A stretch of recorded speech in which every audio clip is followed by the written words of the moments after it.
Leonards, and today we're going to talk about a bunch of shit. We're going to talk about the celebrity gossip that's been keeping me up at night, restless, turning left to right, thinking about when will I know the answers to these truths of the universe. We'll also talk about my full year of sobriety, which is, surprise, surprise, the truth. I am not hammered. I am just like this. And number 3, we're going to talk about what I like about divas. And you know what? What I like about divas is that they're always me. I am one. So guess what, everybody? I am your God. Praise me. Ha, ha, ha, ha, ha, ha, ha, ha. I'm Lainie.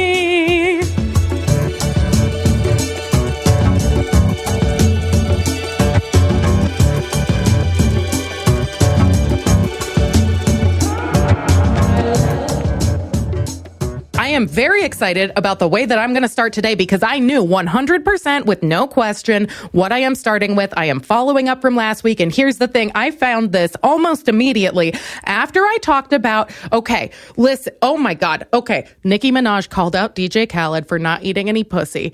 And she was like, hey, I had to cancel him. We don't talk anymore. And then I went on Instagram and I saw that when her album came out, which is called Queen, and it looks kind of basic and it's kind of sad, but there are a few bangers on there, so I'm happy about that, but I really wish she could have a stronger showing. But anyway, here's the point, because I would really love to play it and then just like kick people's dicks in, you know, like mosh. I don't actually want to touch anybody, so I wouldn't kick their dicks in. I would just kind of look at them and be like, please don't talk to me. It'd be so exhausting. Her album, Queen, came out. DJ Khaled posted a picture of the cover of the album. I don't know, their publicist must reach out or something. And he wrote like, congrats to Nicki Minaj on the great album or whatever the fuck he wrote. Who cares what he said? He can be silenced.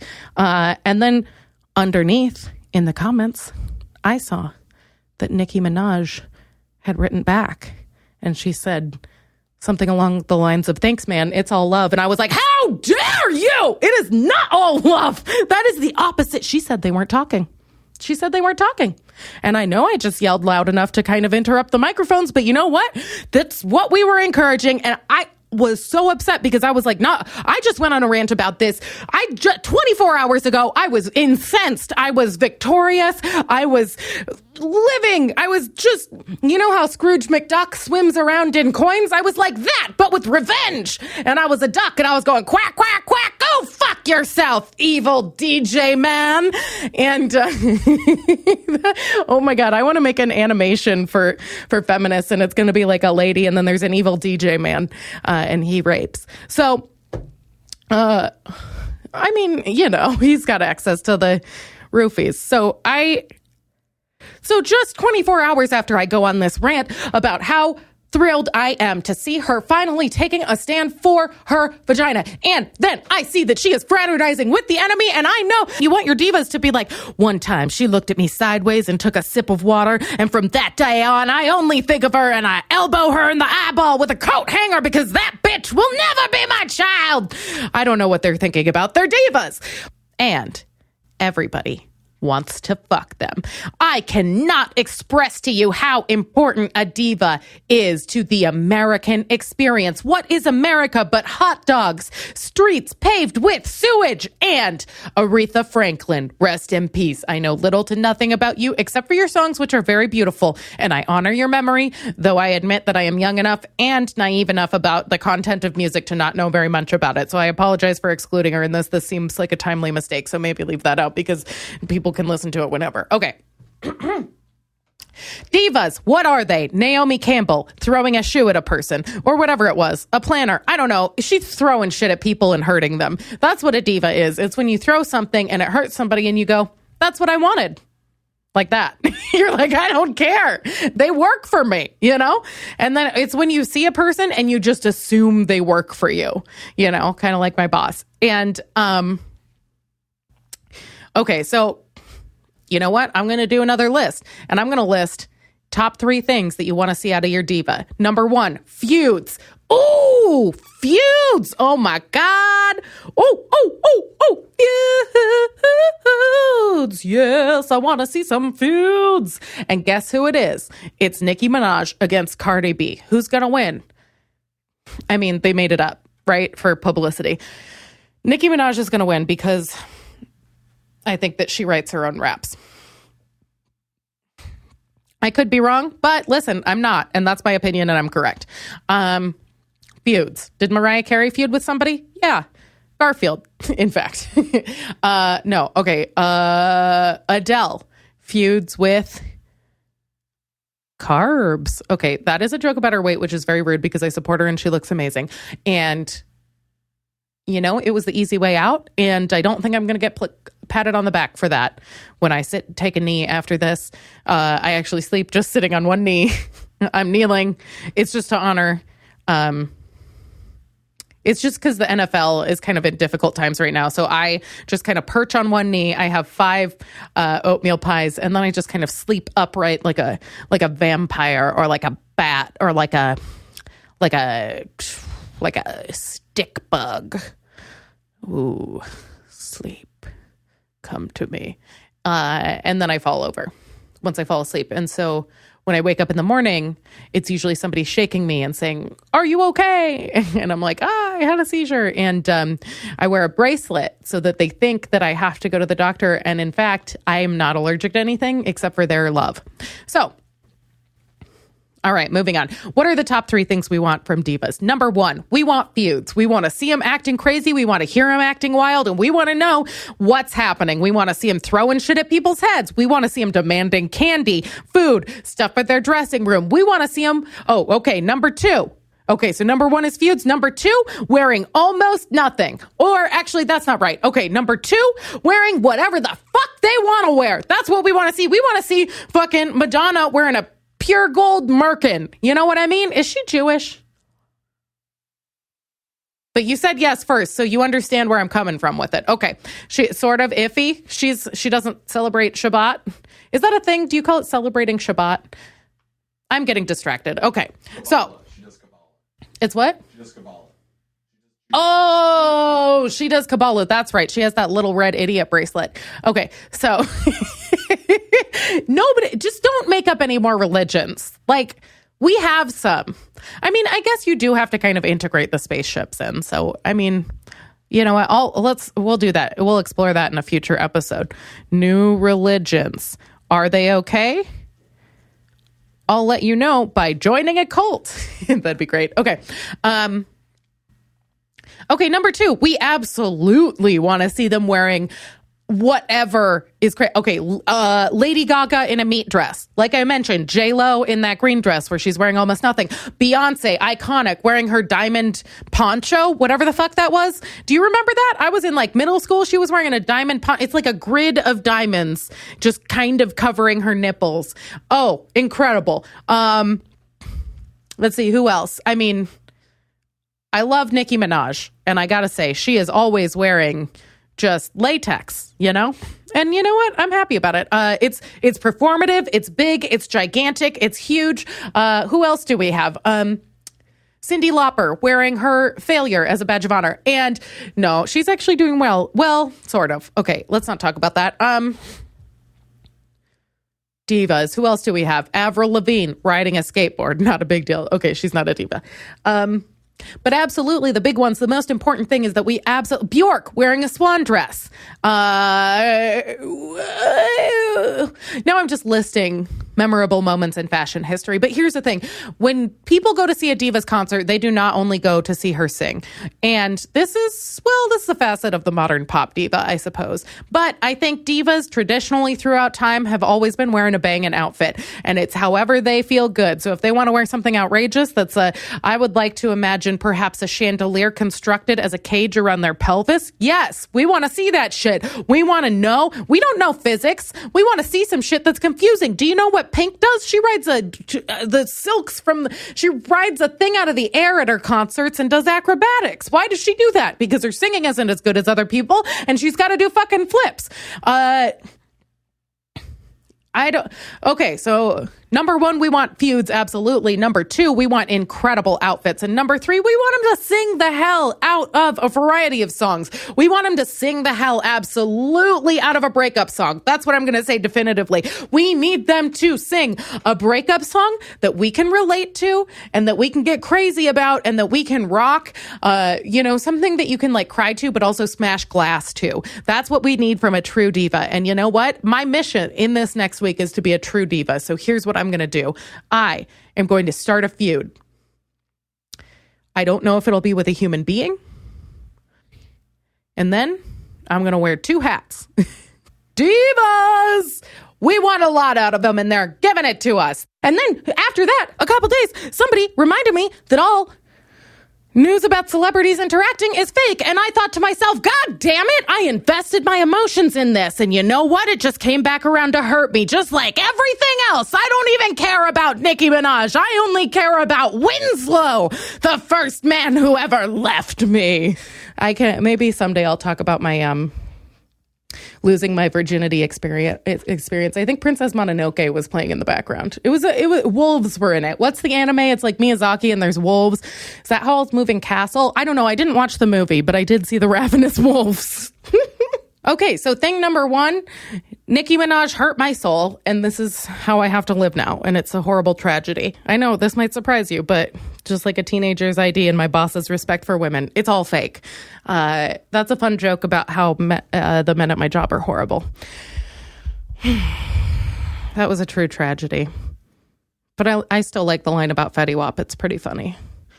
And then, okay, she talks about Drake, which is fine. It's like Drake is like if celery wrapped. It's like it's hard to have an opinion either way because there's no calories in it, you know? Like you can't hate it that much. You could still put peanut butter and raisins on top of it, but nobody ever eats celery and is like, you know what? The natural flavor of this is so delicious. No, you've got to put it in that French trio of vegetables and it's like carrots. What is that? Carrots and mirepoix? Does it help if I spit when I say the P part? Mirepoix. Well, let's start with this. Okay, how am I doing this week? Well, I have my meds. Yum, yum, yum, yum, yum, yum, yum. Yes, I was in a horrible downward spiral characterized by nagging, persistent, and constant self-doubt, negative thoughts, and guilty feelings of... What do you call that? It's called, I know I was going to yell it, but I forgot the words. Sometimes, see, here's the thing. I have a very large vocabulary, but if it doesn't come out at the right time, you still sound stupid. You know what I mean? If I could say, oh, you're being very circuitous right now, but that doesn't make any sense. If I'm like, oh, could you get the circuitous out of the refrigerator? Like, that doesn't make any sense. And yeah, I just made that up. And yeah, it sounded stupid. I don't care because you know what? I don't even have any friends. So I've got nothing to lose, baby. Let's do this. Wow. Okay. I didn't take my shirt off, but if we were on spring break, I would have put on a tankini and some sunscreen because I still need to stay protected from melanoma because I am very white. Today is my 1-year anniversary of not drinking alcohol. No, yes, clap, clap, clap, clap, clap, clap, clap, applause, applause. Oh, the crowd goes wild. Everybody says, yeah, she's not crying in public anymore. We love it. We don't have to deal with that shit. We haven't even seen her in like a year. She pretty much just goes home and reads books. So... it's been a year. You know what? Let's do it this way. Let's go over my top 5 feelings after a year of no alcohol. Number 1, relief. And the reason, I probably talked about it before, but the reason I quit drinking was because it increased my anxiety, which was at an astronomically unmanageable level. So I was spending pretty much every minute of my waking life battling sadness or anxiety, which is kind of weird to think because it's like amazing that a human can go through that. And it's like, now I think back on it and I'm like, wow, I felt horrible at every moment. And I would only feel a little bit better if I could hide, but then I was still hiding, you know, in fear. And I'd be like locked up and like I couldn't move. So Anyway, that's pretty rough. Ooh, it's raining outside. Harry Potter. Okay. So top 5 feelings. Number 1 is relief, because it, I was really anxious. It also, it coincided with a time in my life when, everything was going really horribly and I felt really horrible. And it also augmented that to a certain extent. Generally, when you drink, there is pretty much an average curve of the way that your brain chemicals react to alcohol, and you feel good for a little bit, but generally it's but overall it's a depressant. So then the next day, you have higher levels of anxiety and sadness, which is just, I've heard some people refer to it as like what do they call it? Like the Sunday spookies. Is that just a thing that my friends call it because they're alcoholics? Or have you heard that before, Erin? You've not heard that before? Yeah, that's a thing I've heard multiple people say. Yeah, so that's when you did too much like alcohol and drugs and then you're sad all day. But I think it is comorbid with mental illness. But yeah, it happens. You got to eat Cheez-Its all day and sit under a blanket because you're like, oh my God, I'm going to die probably. I think Thor hit me with his hammer right in the dick because I had so many whiskey shots that I feel like I'll never have a baby, And anyway, so that, naturally and physically increases anxiety. And I was so overrun by struggling with that feeling already that I was trying to take out anything that I possibly could, take out any variable that I possibly could to diminish anxiety, because I clearly didn't have a handle over it in terms of my physiology, in terms of my, cognitive behavioral development. So like in terms of like cognitive behavioral thinking and therapy techniques, and in terms of my butthole, what's up? So I was like, okay, well, I started going to therapy and I was like, all right, well, I'll change the things I can. Right now, my life sucks and I'm so stressed out all the time. I'm drinking because I'm anxious. And it's not, and then it just kind of makes it worse. So it's not really worth it.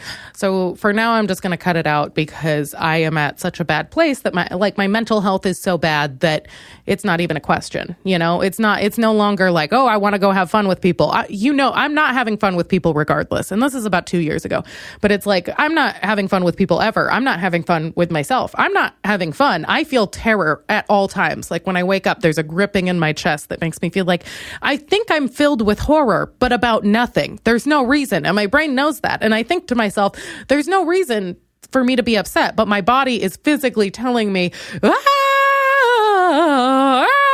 it's Lainie number 2. That's a stabby knife from this movie about the shower scaries with the Norman Bates Hotel. It is Psycho. Yes, nailed it. Perfect, seamless reference. God, I'm a pop culture icon goddess. Oh my God, do you remember the green dress that Jennifer Lopez wore? Forget about it. Oh yeah, mishmashing the cultural zeitgeist into one big casserole of excellence. That's lasagna for you, and this is Mondays with Garfield. Hello, everybody. I'm gonna kill myself. Why would Garfield not kill himself, honestly? Because he is miserable constantly. But you know what? I guess he really didn't have a plan. So that's one of the important things you need to know about suicidal ideation. If people have a plan, that's a bad sign, and you should get help from professionals. But also, Garfield is bullshit. What a horrible model for mental health. Also, Odie, he's not all there. And we know that, but there's no nice way for me to say that. So I'll stop talking about it. And you know what, John? Impotent. He's impotent for sure, right? Yeah, thank you. I saw the back of your head nod. All right. Okay, so my top 5 feelings of after a year of being sober. Number 1, relief, because it not only reduced my anxiety, but it also was something that started me, coincided with and started me on my journey to mental wellness, which is an everyday struggle, but I fight the battle for truth, justice, kindness, and cookies. Feeling number 2, superiority. I'm better than all of you. Absolutely. There's no question about it. I feel incredible. I look incredible. I'm very beautiful. I have the excellent boobs. And you know what? I could shave my head and I'd still look good.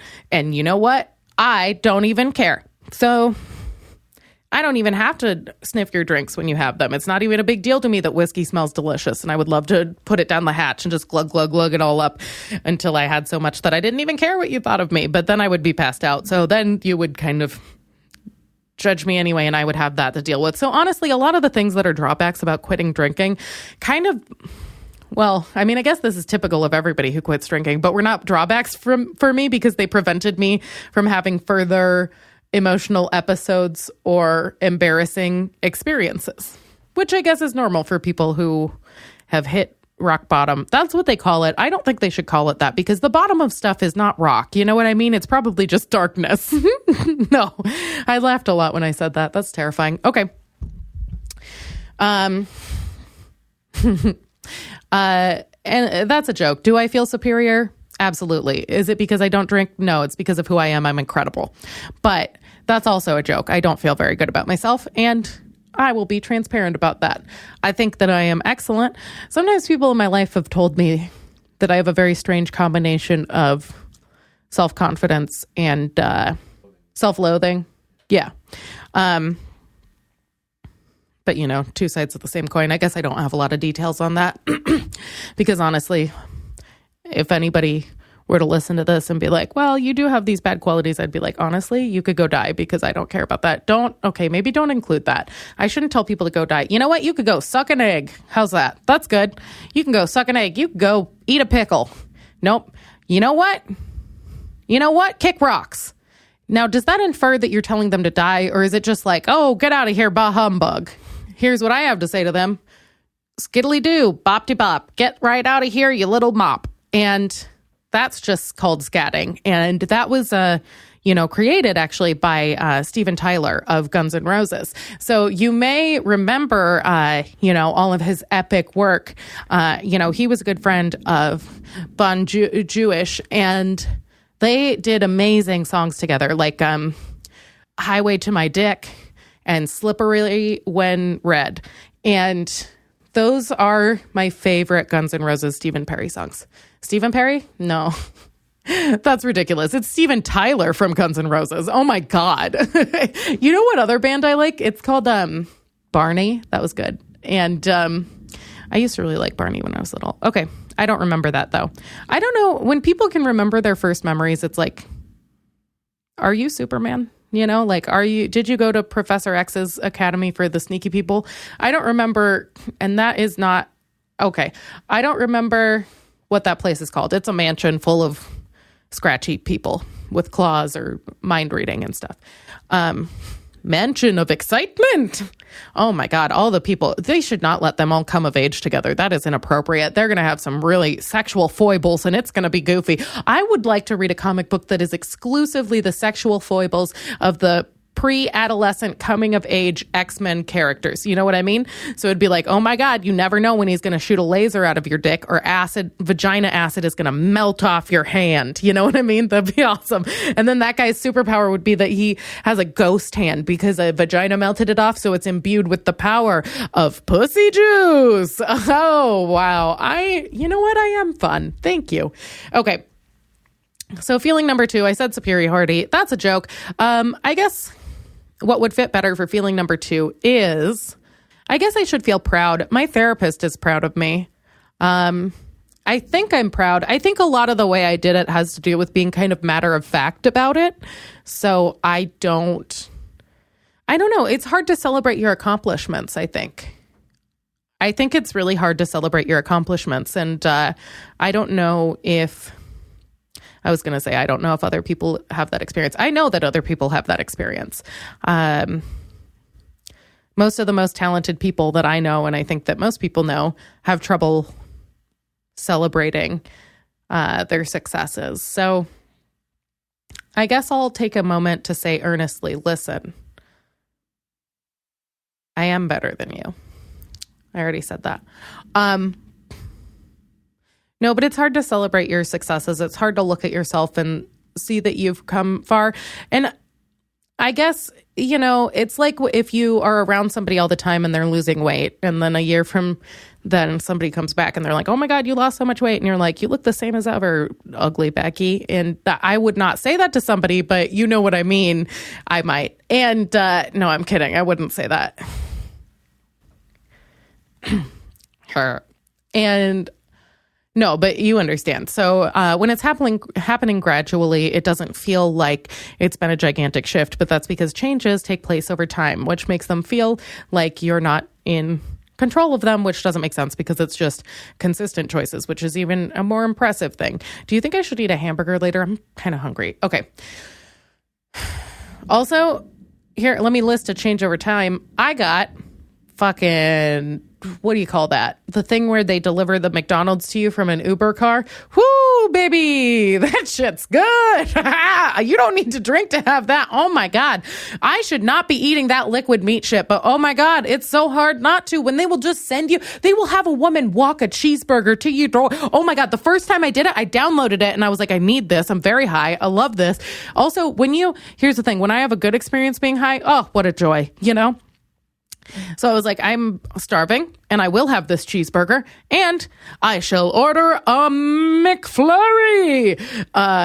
You're welcome, everybody. Now you know my order. Send it to me on sex website. And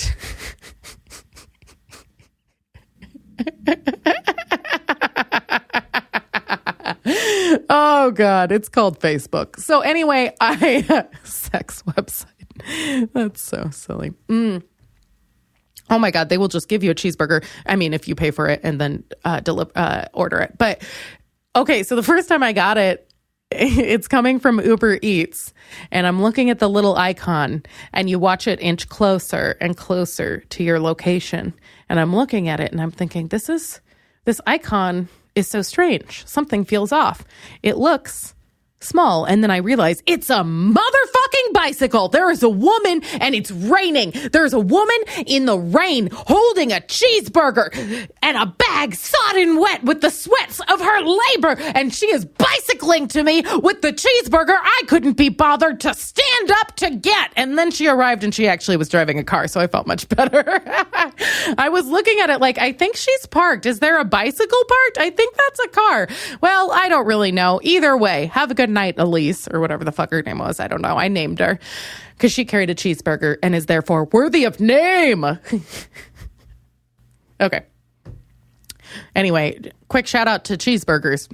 You're doing good. Keep it going. Thick as hell, baby. Should I do a bit where I sexualize cheeseburgers more? You know what? I think I've done it. I've beat that cow to death. Get it? Because it's a cheeseburger and I'm eating it. Okay. This is a fun sound effects episode. So this is the one where all the people who were listening will stop, and then the new people will start, and they will be disturbed. Okay. All right, so let me continue with the emotions I feel after a year of being sober. Feeling number 2 is loneliness. No, okay. All right, let me finish the second feeling. I said superiority.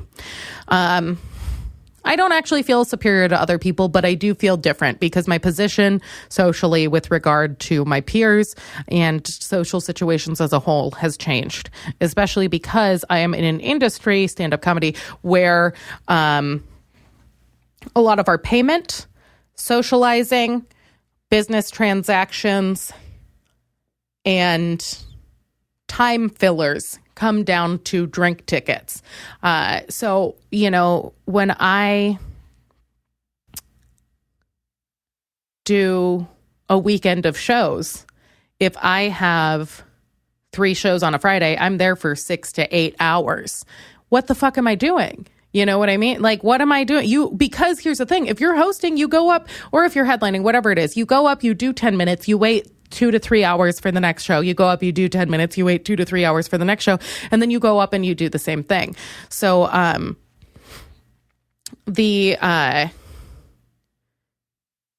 so that's a pretty boring thing. So what do you do while you're doing that? Obviously, you drink. That passes the time. It offers camaraderie. It seals business deals. It makes you likable to others.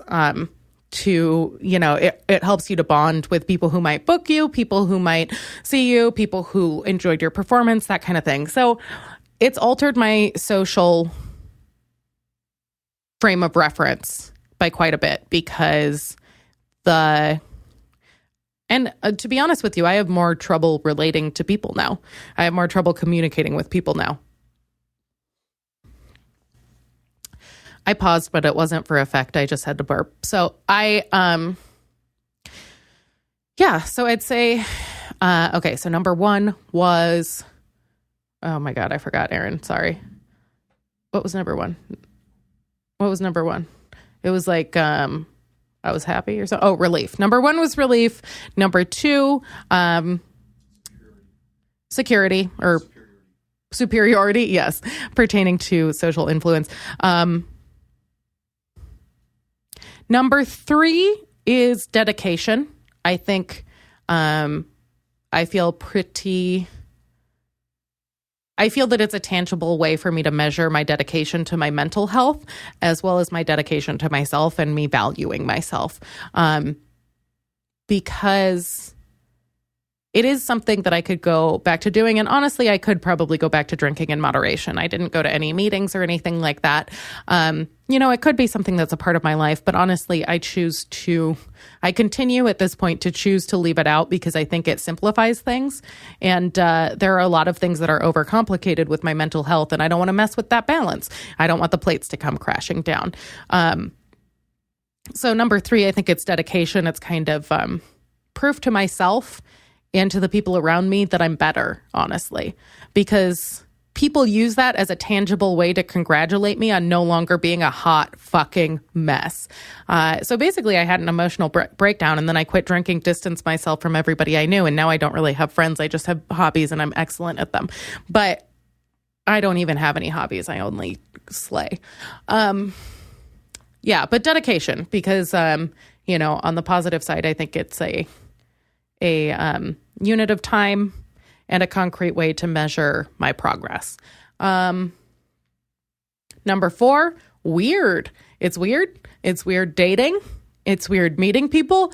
But honestly, it's less weird now. It's not as big a deal.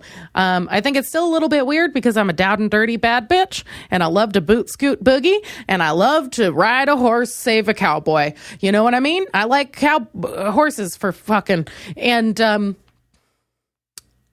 that's all the country songs I know. Man, I feel like a gopher. Like a woman. Man, I feel like a woman. That's her. The Dixie Chicks. Oh no, I sat on a dick. Is that one of their songs? They're sisters, right? Yep. Okay. Yeah, it is. I forgot what I was saying. What was I saying? It was the fourth one. I know it was four, but I don't know what I said. Okay, I don't know. It was about people, meeting them, saying, hi, guys, I want to be friend. Okay, whatever I said, it was that. Number four, insert here. That's what she said. Okay. Number four was, I'm sorry, I've probably been talking for like 2 hours. Okay, don't think about it. Okay, I'll wrap it up. So number four is that thing, whatever I said. Weird. I said weird. Yeah. Number four is weird. It's just weird socially. Also, the thing is too, like, I'm not against drinking. I don't really have anything wrong with it. I'm not really against drug use. Like, I can't do it myself for a lot of very important reasons. But it doesn't really bother me. So I think, and a lot of the time, it bothers other people because they are reflecting their own behavior through what they imagine to be my eyes. Because honestly, I'm not paying attention to anybody else because I don't really give a shit. If I notice people getting drunk, I'm just kind of like, whatever, unless they're like, clearly about to like hurt themselves, like they're falling downstairs and cracking their head open or saying really dangerous things or something, I don't really care. It's just like, you're probably going to get hammered. You're probably going to make out with somebody. You're probably going to eat some Chinese food and like maybe wake up with it in your mouth. Not a big deal. It sounds like a good night. Great work, Joe. And, so it's weird. I think it makes me seem a little bit weird. But But luckily, this is the first time I've had a boyfriend. I guess I didn't really have to date like this. This is the first person I've dated since I quit drinking. And he met me, I don't know, at work. And I guess already knew that about me, and just we did activities and it didn't really come into play, I guess, because he already knew it and he kind of liked that about me. So great for him. Okay. Feeling number 5.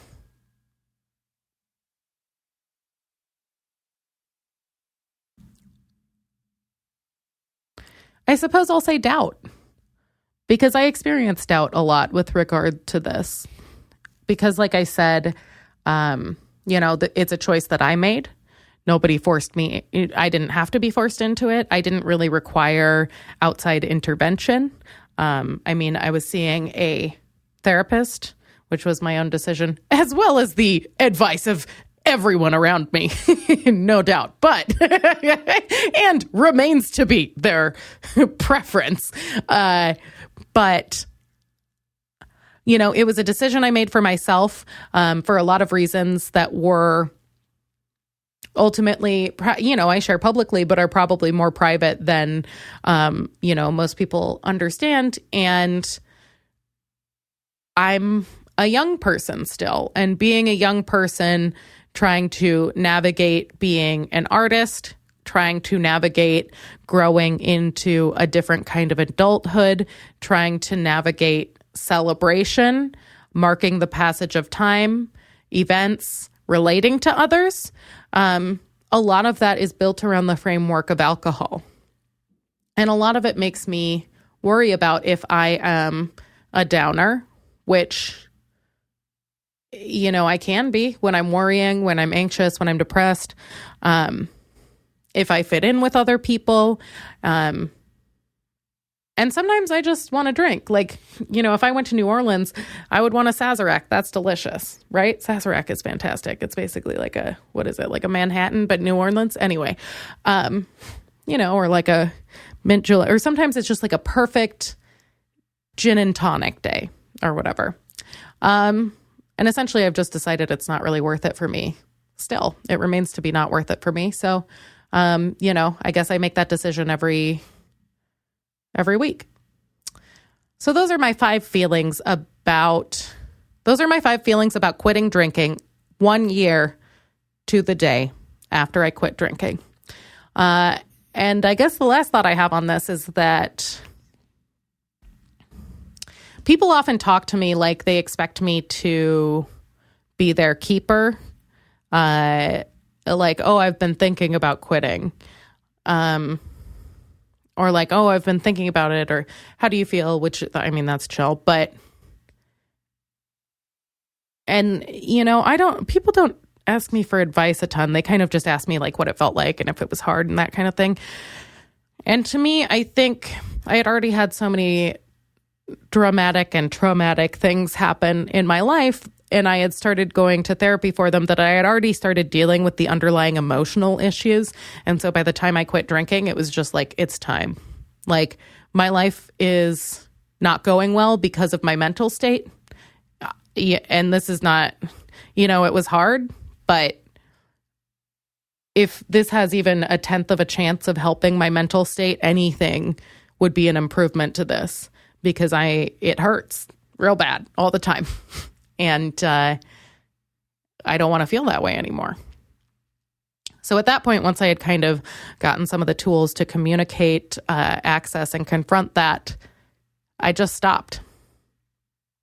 And, it wasn't as difficult as I thought it would be because I had already kind of faced the issue. So that's how I feel about that. Dating. Oh no! Ah! Help! It's so scary. I'm so afraid. It's the last time I did it. I was so sad that I didn't have an apartment anymore. Did you know they could just take it back if it's their house? All right. So this week we have one big question that we're going to focus on, and it's dating advice time, people. So if you just heard the sounds that I made, you know that I have a lot of experience dating people out on the town, dancing, grooving, dry humping. Not a big deal to me. Not even something that's a big whoop. No big whoop. That's what I always say about dating. No big whoop. I love to whoop, whoop, whoop, whoop it up. All right, so let's do some advice. I am absolutely doing excellent, 100% good idea life coach. And here's what we're going to do. We're going to blow the whistle, toot, toot. And now we're going to get the coach on the field. No flags on the play. Let's win this game. Make a goal, score a basket, kick a touch field. All right, here's the question. I work at a bank and I have a coworker I asked out in another department on another floor, and she said she has a rule against dating coworkers. I am currently looking for another job and asked if she'd like to be friends, and she said yes to hanging out. If things go well as friends and I get another job, should I try asking her out on a date again? Do you think it would be weird to ask her if she only said no because we are currently coworkers? All right, so let's huddle up here. We're going to get ready. Put on your cup because you're not going to be fucking for a little bit. And you need to know that because we're starting from scratch here, baby. We're cooking up the magic. It's Steph Curry with the shot and Kobe Bryant, Duncan, and LeBron. You know what he does? Fucking everything. He does everything. Okay. Those are the sports that I know. Tanya Harding. Ooh. Michelle Kwan. Wow. That's figure skating. Okay. Back to the question. How will you win her heart? I'm going to call her Nina. And I'm going to call you Bozeman. I made that up. That's not this person's name. So, Bozeman, first of all, maybe go by a nickname because you sound like a turd. So, that's rude. Okay, so it sounds like as the situation stands, you guys still work together. You're looking for a different job, but you're still hanging out. So I don't know if you have hung out yet, but let's think about this. If I was a lady, and I am, would I like, and I don't, to hang out? Okay, no, that's bad. Okay, ready? Here we go. Should I try asking her out on a date again? Okay, well, I had to huddle up with my producer Aaron here because he is a man and also a person. So the second part was news to me, but I started giving advice and it was incredibly bad. It was so bad. My advice was very negative, but I think what I was missing in that advice is the blind optimism, confidence, and hope of men. And, maybe it's not always men, but in my experience, I date men and that's what's coming towards me.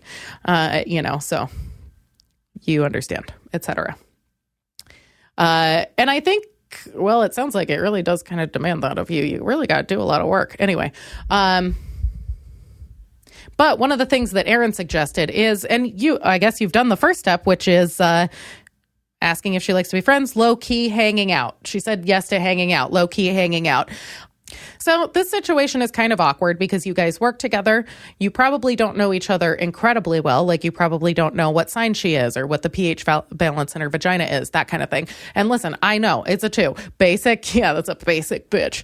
Not to insult the love of your life. Bozeman, you're going to win her and I will be at your wedding. Oh my God, if they get married, can I go to the wedding? Oh my God, I want to be the ring bearer and I want a cat to be the flower girl. Yes. And we'll give it catnip. All right. Okay. I am on board for this because I want this to work out. I want to be at events. I'm going to be emceeing. This is going to be excellent for my career, but this is not about me. This is about young love. So here's what we got to do. You work at a bank. That's not romantic, but you know what? That's good. Who cares? Okay. I'm going to incorporate Aaron's advice. And here's the deal. You have to be respectful, but persistent. I think that's what we've agreed upon. You have to be respectful, but persistent. So She said no to hanging out, or she said no to going on a date, but she said yes to hanging out. That makes sense. We're in a time where going on a date, what does that mean? It means something completely different to every single person. So maybe she wasn't ready to have lobster with you. Maybe she wasn't ready to dance like no one's watching, you know? Maybe she wasn't ready to go swimming with the orcas, but you know what she is ready to do? Casual group setting. So don't ask her out. Don't be like, hey, this is a date. We are going to wear gloves. We are going to, you know what I mean? That doesn't even, we're going to wear opera glasses and we will sit on a horse and we will gallop to the racetrack where we will drink mint juleps while our chaperone touches each of our anuses. And I know that's not what they were for, but this is a weird story anyway, so we might as well get down and dirty with Bozeman's butler. That's what I'm talking about, baby. Don't do that. Nina's not going to be into it. So here's what we got to do. We got to keep it low key. We got to make her feel comfortable. I think that's one of the biggest obstacles is getting to know you and not getting to know a version of you that is trying to impress her, because that's suspicious to people. That raises red flags and that doesn't make them feel comfortable. She's probably a cool girl. She's probably fun to hang out with. If she's down to be friends and she's down to kind of get to know you, she really just wants to hang out and in a comfortable way where she doesn't have to feel like there's too much pressure. She doesn't have to feel like her gloves aren't nice enough, you know, for the dance hall, and she doesn't have to feel like weird. Nobody wants to feel weird. Since this is somebody that you know and you know them through work, going for the clothes right away is not going to be a good idea, I would say. Would you agree, Erin? Yeah. I would say this seems like a situation where you're trying to date, not just get in, get out, but get back to the mall. I saw Jackie say that on That 70s Show one time, and I say it all the time, and nobody ever knows, but that's what she said about wearing skirts. You're in, you're out, you're back at the mall. And that's fun for sex. Okay. So keep it low key, keep it in comfortable situations, and just enjoy spending time hanging out and getting to know her. So think of it like making a new friend at first. But is that good, or are you looking doubtful? Don't look at him. He's a man. Yeah,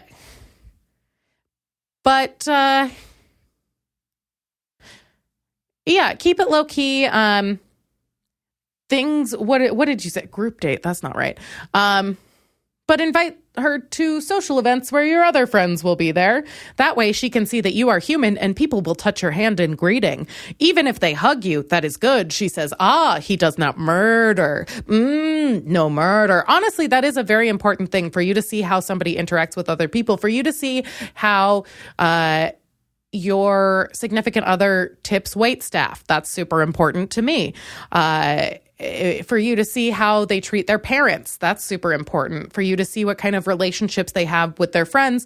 Even if they're not consciously thinking about it, it's just something that, number one, helps them get to know you a little bit better. And number two, absolutely helps them trust you, because the same way that you're looking at this person, she's looking at you. You guys don't know each other that well. And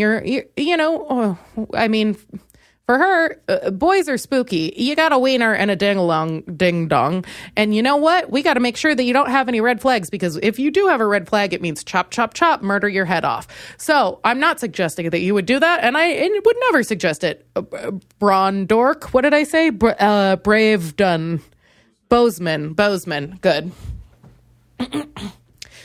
Okay, but you guys work together, so keep it chill. I'm still not doing this right. You know what? Hang out with her, get to know her, invite her to, parties that your friends are having, or very casual situations. So you guys can kind of get to know each other in a casual atmosphere, and keep asking her out, but make sure that she's comfortable. Don't make her, don't be like, boo, you want to hang out? Take your time, get to know her, be cool, and just know that she thinks that you're hiding a mountain of cruelty underneath a mask of smiles. Here's the deal. My name's Lainie Leonards. I said a bunch of shit. Actually, I got very real about my sobriety. That's how I pronounce it. Sobriety. I like to call it staying dry, like Roseanne. Oh, you think she's sopping wet? Rude. Okay. Okay, well, this is Lainie Leonards. It's Lainie, that's me, and I'm here with Aaron from Jazz Fuzz Studios. He thinks that Roseanne is sopping wet at all times. So honestly, you're a supporter of Roseanne Barr. It's pretty weird that you're into all that conspiracy theory shit, and it's weird that you've been trying to explore the strange being that is her clitoris, and that's all on you. That's you. Yeah, I know. Oh, don't try to pull back now, Aaron. I see you. I see you laughing right into her puss. I see you just giggling straight into her cooch, just bellowing into the echoing cave of her birth canal. Anyway, brought to you by Roseanne Barr, who was selected as a sponsor by Aaron Lansman of Jazz Fuzz Studios. I am stamping the floor, and this is Lainie Leonards. Now get your shit together and listen to my life.